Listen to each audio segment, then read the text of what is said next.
Olá, tudo bem? Meu nome é Jason Andrade Russi. Eu vou fazer a gravação desse vídeo para complementar minha nota na disciplina de Física para Agronomia 2, onde a gente deveria correlacionar um tema que foi abordado em sala de aula com a nossa formação acadêmica, que no caso é agronomia. O tema que eu escolhi foi efeito Magnus, suas implicações com a aviação na dispersão de defensivos. Essa disciplina que eu estudei, ela é uma ciência que estuda a natureza e seus fenômenos em seus aspectos gerais. Ela é segmentada em várias áreas para facilitar a aprendizagem do aluno, né? Aqui ela abordou principalmente aspectos da mecânica e da terminologia. O tema que eu escolhi, ele vai estar dentro da mecânica. O efeito Magnus, se você pega a mecânica, ela é segmentada em várias áreas, e o efeito Magnus está dentro da hidrodinâmica, que é o estudo das propriedades do movimento dos fluidos. Aqui eu coloquei algumas imagens, né, de fluidos, por exemplo, o ar, o líquidos, né? E aqui dois exemplos do navio, que ele tem cilindros que utilizam o efeito Magnus para sua locomoção. E o que é o efeito Magnus, né? Ele é um fenômeno pelo qual a rotação de um objeto altera sua trajetória em um fluido, líquido ou gás. E normalmente, numa visão macroscópica, ele é observado em esportes, como jogo de futebol, que é a imagem que eu coloquei para vocês. E também pode ser observado em tênis, tênis de mesa, golfe. Ele recebe esse nome, né, em homenagem ao físico e químico alemão Heinrich Gustav Magnus, que viveu e morreu em Berlim. E em 1852, ele fez a constatação, né, que um fluido em movimento atua sobre um cilindro ou esfera que gira segundo um eixo perpendicular à direção do movimento. Esse efeito manifesta-se por uma força cuja direção é perpendicular, tanto ao eixo de rotação da esfera ou cilindro, quanto à direção da corrente. É interessante destacar também que Isaac Newton, em 1672, já havia feito a descrição desse fenômeno quando ele observou uma partida de tênis em Cambridge. E qual que é a justificativa para eu ter escolhido a implicação com a aviação na dispersão agrícola? Bom, aqui na imagem a gente tem um avião fazendo a dispersão e você já percebe na imagem que a dispersão está sofrendo um leve deslocamento, né? Então, provavelmente pelo vento ali, esteja acontecendo essa distorção na rotação das gotículas de água. De água não, do dispersante, né? Do agrotóxico ou defensivo agrícola. Indo um pouco mais a fundo, né, a minha justificativa é porque o Brasil possui a segunda maior frota de aviões agrícolas do mundo e a pulverização aérea representa uma ferramenta importante para a agricultura no controle de pragas, doenças, plantas daninhas, dentre outras atividades. Seu uso ocorre em culturas de grande importância nutricional e econômica, como arroz, citros, algodão, banana e soja.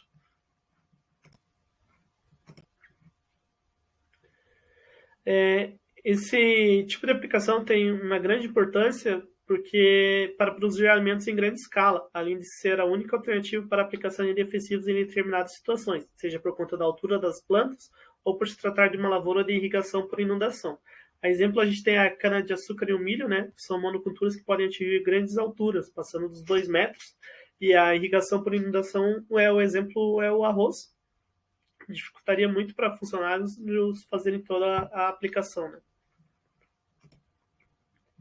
Vantagens que a gente tem se usar essa aplicação evita o amassamento de plantas, né? E a compactação do solo.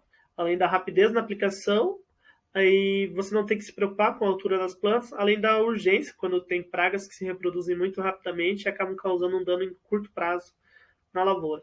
E a questão econômica, né? Um avião para cobrir grandes áreas e devido a essa grande velocidade acaba fazendo o serviço muito rapidamente.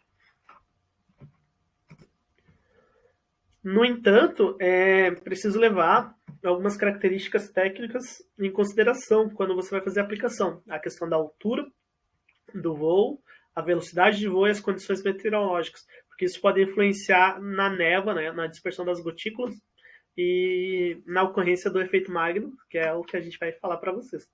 Quanto mais rápido o avião tiver e se ele sofrer um vento lateral, maior pode ser o deslocamento da névoa de dispersão. Nesse slide que eu também coloquei algumas das aeronaves que são utilizadas para dispersão, né? Aqui é interessante destacar que a gente já tem a utilização de drones, né, para aplicação dos defensivos.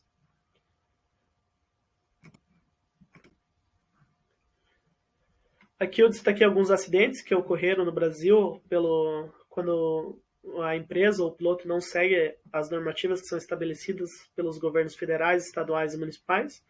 Um acidente numa escola, onde a névoa foi cair na escola, infelizmente, na hora do intervalo. Aqui a imagem inferior aqui, ela apresenta um acidente que aconteceu numa escola indígena, onde ela está bem próxima à lavoura. Ali pela imagem você vê que da sala de aula você consegue ver a lavoura pela janela, nas imagens que tem na matéria. E esse do Metrópolis, ele traz a informação de a contaminação, quando não se tem nas condições meteorológicas ideais, ela acaba contaminando áreas de floresta próxima à lavoura ali, ou até mananciais, nascentes de rios e até mesmo rios, né? E levando toda essa contaminação para a sociedade e para a natureza. Agora eu vou falar para vocês realmente a parte física do efeito Magnus, né? Aqui no esquema a gente tem na primeira imagem a bola com apenas movimento de translação e o ar, o fluido fluindo de forma simétrica, pelo princípio de Bernoulli, né? Próximo à superfície da bola, a pressão é reduzida em ambos os lados de forma simétrica, não gerando uma força resultante. Assim, a bola não teria uma curvatura. A segunda análise a se fazer, né, é com a bola parada, a segunda imagem ali, na qual a bola não tem um movimento de translação, mas tem um movimento de rotação. Nesse caso, mostra uma interação da superfície da bola com o fluido, sendo gerado um arraste, né, passando a girar junto com a bola, fazendo a bola apresentar duas velocidades de mesmo módulo, porém de sentidos opostos. Aqui na terceira imagem, né, o efeito Magnus e o esquema da bola se deslocando em translação e rotação, fazendo a resultante, né, das componentes de velocidade componentes de velocidade. Percebe-se que na parte superior ocorre um aumento da velocidade, ao passo que na parte inferior ocorre uma redução. Segundo o princípio de Bernoulli, né, quanto maior a velocidade, menor a pressão. Então, o deslocamento da bola ou das gotículas, no caso da dispersão, aconteceria para a parte superior, né, que está indicado aqui pela setinha. No próximo slide, que eu tentei colocar uma imagem um pouco mais detalhada, a fim de facilitar, onde faz a descrição certinha do princípio de Bernoulli, né, ao que o ar que se move mais rápido está sujeito a uma pressão mais baixa e o com menor velocidade está sujeito a uma pressão mais alta. Essa diferença de pressão, né, dá origem a uma força aerodinâmica, que é o efeito Magnus, curvando a bola ou gotículas para a trajetória de menor pressão, durante toda a sua trajetória, né, fazendo-o se curvar no sentido de giro que foi lhe aplicado inicialmente. Ou seja, no momento que o avião está passando, ele acaba deslocando, gerando uma rotação nas gotículas, porém, se vem um vento lateral, acaba direcionando para outra região a névoa, né? Aqui eu coloquei nesse slide a exemplo de uma condição não ideal, né? Onde a gente teria a aeronave que deveria fazer a aplicação em uma linha reta, né? No caso, ela estaria no início da setinha, voltando aqui para o centro. E com o vento lateral, essa dispersão acaba deslocando para outros meios, ou para outros locais, como casa e rios. Então, se tornando um grande problema. Então, é preciso observar que as normas devem ser seguidas a fim de evitar acidentes, né? E que contaminem toda a população.